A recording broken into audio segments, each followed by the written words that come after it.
we have to model resiliency. We have to. In front of our kids, we can't whine and have a pity party and invite them to it. We can't complain all day about the drivers. We can't come home and complain all night about our boss. We have got to show them that we are overcomers and we're not going to sit down in the valleys of our life. We're going to walk out and succeed, even if it's a challenging experience. Recently, I've been awakened to this fact that there's a lot of people that are concerned with my kids' mental health. There's different counselors and people that are engaged in how they're doing and feeling throughout the course of the day. And then there's even government entities that are trying to curb any negative experiences for them. Everything from social media to what they would experience in school to different things that would be presented to them. It's almost like we really want our kids to have this smooth path for them to walk into their future in. That's not reality. And that's not actually what benefited me as an adult, to go through really hard times and sometimes feeling negative or challenged by different things. It drew me nearer to Christ. What do we do when no one really seems to be concerned about building resiliency for our kids, but they just seem so concerned about building happiness for our kids? Today on the Celebrate Kids podcast, in this daily segment, Facing the Dark, Dr. Kathy illuminates this a little bit for us, helps us think well of these challenging things that our kids might experience, and helps us understand how we can build resiliency with them so they can go on and actually encounter and overcome big challenges in their life. So let's turn now to Dr. Kathy Cook. Don't be afraid of the dark. Be careful with stars. Not every light is gonna guide you, baby. Not every light is gonna guide you. So, Dr. Kathy, helping your children develop the resilience to handle life's inevitable setbacks is the key to raising them into happy and successful adults. That's something that Dr. Tova Klein has written about recently. She goes on to say that there are basically 5 ways to build resiliency in kids. She highlights them as building trust, teaching kids to regulate their emotions, helping them build independence, leading them to connect with others, and helping them to see that they're being understood by us as adults. Now, Dr. Kathy, I bring this up because resiliency is something that I think is really lacking. I think as a culture, I would even say me, myself, I struggle with resiliency sometimes. But I think also then it gets passed on to our kids, and it's easier to identify it in our kids than it might be into us.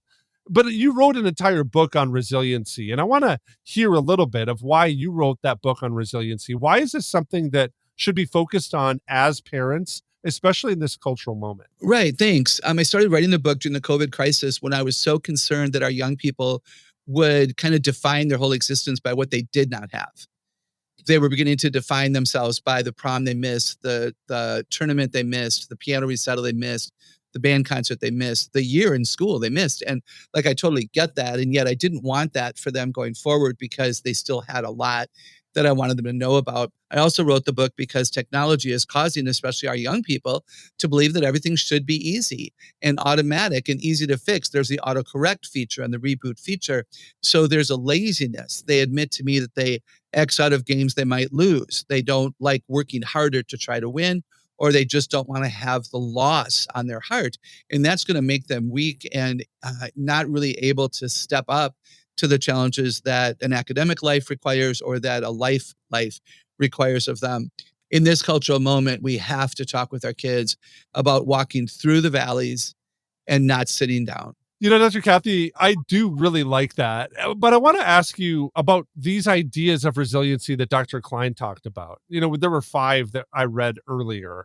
This idea of building trust and teaching kids to regulate their emotions and helping them build independence and leading them to connect with others and then helping them to see that they're understood.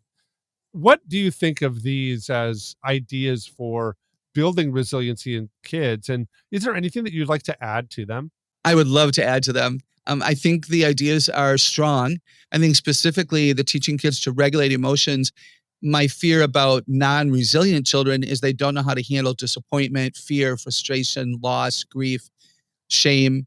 They're not resilient emotionally. So we need to help them not really regulate emotions as much as I think they need to understand the emotion and not be fearful of it. And then obviously to handle it appropriately, which is what the word regulate would mean. I would add to the list things like they have to be able to struggle some. We can't rescue them too soon. If we are fearful that they will make mistakes and make us look bad, then boy, we got to get over that, because if we don't let them make some mistakes while they're in the safety of our home, they may crumble and burn the day that they ultimately do make mistakes, because they will make them. We need to teach them that perfection isn't necessary, and it's often not even possible. So mistakes are okay. In fact, I had kids say to me, well, if we always learn from our mistakes, why are we so afraid to make them? I've sometimes recommended to people that they buy a huge eraser that you can find at the dollar store and put it in the middle of the table. And why is that there, mommy? It's a reminder that we're all going to make mistakes, and it's okay. It's a part of life and a part of learning. They also, Wayne, another thing that's important for us to overcome the lack of resiliency is that we need to know our strengths so that we can rely on them. If kids aren't resilient, it means that they don't recover from their difficulties. They sit down in the valleys and they don't work hard, and they don't ask for help, and they don't, step out and try new things. And they often don't do that because they don't know their strengths. If they're not resilient, we've probably yelled at them about not being resilient. Why don't you try harder? And why are you always giving up? Those questions don't help them not give up. So they need to know their strengths so they can overcome the challenges. And then we need to be available when they're confused. Evidence of resiliency is that we ask for help. You and I have established in our working relationship here at Celebrate Kids, I think a very healthy relationship where we are willing to ask for help. You have made it clear to me that if I don't understand something on the technology side or something you've asked me to complete, that you're never bothered by a question. And I really appreciate that, because if I couldn't ask you for help and clarification, then I'd be at a loss and I would be fearful, and I don't want to disappoint you. So we need to be available to our kids so that when they're confused, they can ask help, and we will answer their questions without shaming them. Now, if they haven't been attentive and they've been lazy and they were multitasking when they should have been one-on-one attentive, call sin sin. But many times it's just that they're young and they're inexperienced and they're overwhelmed and they're fearful. And they come and they go, Daddy, I'm so sorry, but I don't remember. What did you want me to do next? The words out of our mouth in that moment can hurt them deeply, or heal any fear that's there, and say, man, thanks for trusting me. I'm so glad that you wanted to get it right. I'd like you to do this next. And you don't even have to say, next time, listen closer. Just give them the answer and let them skip away and have a good experience. And the next time you train them to do something in order, remind them, now, what are we going to do first? And what are we going to do second? But in that moment, just reward him for his courage by giving him the answer so he can succeed, which is what he ultimately wants to do. And then one more thing, Wayne, we have to model resiliency. We have to. In front of our kids, we can't whine and have a pity party and invite them to it. We can't complain all day about the drivers. We can't come home and complain all night about our boss. We have got to show them that we are overcomers, and we're not going to sit down in the valleys of our life. We're going to walk out and succeed, even if it's a challenging experience. I love that, Dr. Kathy. It makes me think of this idea of where we feel like we're resilient, right? Sometimes I think that as adults, we can kind of feel like we're trudging through life, or we're being resilient. So we sit back and kick our slippers off. Maybe, I don't know if you wear slippers, sometimes probably I do. And then we can kind of like put our hands behind our head and say, we were resilient today. We pushed through this hard thing at the office. But I wonder if we ever look at our kids and say, they're resilient, right? Or we identify it, or we even take that minute. Sometimes I think it's natural for us to highlight how they're not resilient. And in that, we will, say that they haven't achieved something that we want them to do. And so we just say, oh, you got to toughen up, or rub some dirt on it, or come on, buttercup, get at it, a little bit. Is there a benchmark that we should be looking at to gauge how our kids are doing with resiliency? And is there even a way, or some different like resilient things that they might do that we could celebrate to maybe help them see that they are resilient, that it's a character trait that they have, or a muscle they have that might need to be worked out a little bit? What are your thoughts on that? Yeah, I love this. In my newest book, Parent Differently, Raise Kids with Biblical Character That Changes Culture, resiliency is in the top 13 baker's dozen of the most important character qualities to develop in our children. This ability to work at something that is challenging the first time. So it is valuable for us to look for it showing up and call it out and say, man, thanks for being resilient. What's that mean, mommy? It means that you didn't give up and you tried again. I'm so proud of you. And then the dad comes home. What did you learn today? Daddy, I learned I'm resilient. Like, that's way more valuable than 2 + 2 = 4. When we assign character values to our children, it changes them. What's the evidence of Resiliency. They whine less. They're not as fearful. They confidently ask for help. They are willing to try new things. They don't panic when they see that something might be new or challenging.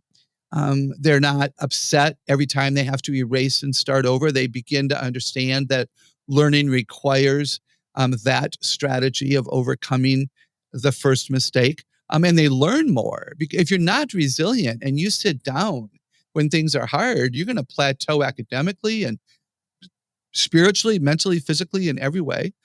So they learn more, and the relationships are stronger. Kids who are not resilient, who give up quickly, don't give up just in the academic circle. They give up on God. They give up on people. Oh, that guy hurt me. I'm not going to pay attention to him anymore. But when you raise kids to understand that hurts are a part of growing up, and this is how we handle the hurts. We know when to walk away. We know when to give somebody a second chance. We know when to ask to be forgiven and when to forgive. When we teach those skills, then they can even become resilient relationally. And this is what we want. Every relationship has bumps in the road. And we have to teach our kids that they can even overcome those. I really appreciated what Dr. Kathy had to say today. It reminded me of a passage that comes out of Genesis chapter 20, and I'll begin reading at verse 15. When Joseph's brothers saw that their father was dead, they said, "It may be that Joseph will hate us and pay us back for all the evil that we did to him." So they sent a message unto Joseph, saying, "Your father gave us commands before he died. Say to Joseph, please forgive the transgression of your brothers and their sin, because they did evil to you. And now please forgive the transgression of the servants of the God of your father." Joseph wept when he spoke to them, and he said, "Don't fear, for am I in the place of God? And as for you, you meant evil against me, but God meant it for good, to bring it about that many people should be kept alive, as they are today. So don't fear, I will provide for you and your little ones." Thus he comforted them and spoke kindly to them. Joseph's life, from being sold into slavery by his brothers to becoming a ruler in Egypt, is really a remarkable story of resilience. His ability to stay faithful and rise through hardship reveals that God's hand was in all of the adversity, bringing about an amazing purpose that shone brightly in a dark and challenging time. I wonder if we give our kids opportunities to build muscles to overcome little obstacles and continue to do that as they grow up and continue on in maturity. I wonder if helping our kids see that obstacles aren't something to be maybe avoided, but something to overcome, maybe something to face and to rely on the Lord for. I wonder if helping our kids see that obstacles aren't something to be avoided can really bring a bright light that helps them shine and cut through some dark times that they might be feeling or experiencing as they encounter adversity. I hope that's an encouragement for you, and I hope this podcast is an encouragement for you. I want to thank you for listening to the Celebrate Kids podcast, this daily segment, Facing the Dark. On behalf of Dr. Kathy Cook, my name is Wayne Stender. We're really thankful that you're joining us this week, and we're looking forward to seeing you here again tomorrow.